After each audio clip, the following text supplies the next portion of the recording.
tujuan cambuk takzir. Kalau cambuk di penjara lebih baik cambuk di kamar tidur aja. Jangan ketahuan nanti orang HAM. Kalau takut ke HAM lebih baik cambuk di rumah saja. Itu kalau memang takut sama orang HAM. Kita bukan menerapkan hukum HAM di sini, kita menerapkan syariat Allah. Tidak ada urusan dengan HAM. HAM yang datang ke tempat kita mau ikut perintah, mau ikut aturan kita, silakan.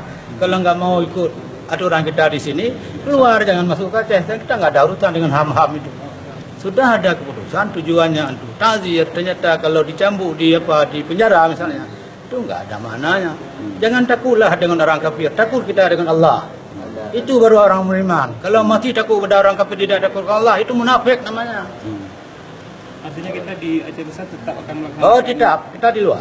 Apapun masalah nanti kita harus buat cambuk untuk memberi peringatan bagi orang lain.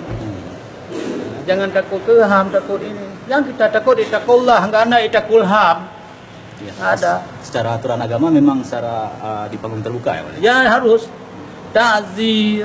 Kalau hukum agama yang hakiki, bagaimana cara rajam juga di depan umum. Datang hari ini, bagaimana cara ambil kisah di masjid, kisah di Mekah. Dipotong tangan di depan umum, bukan dalam kelumbu.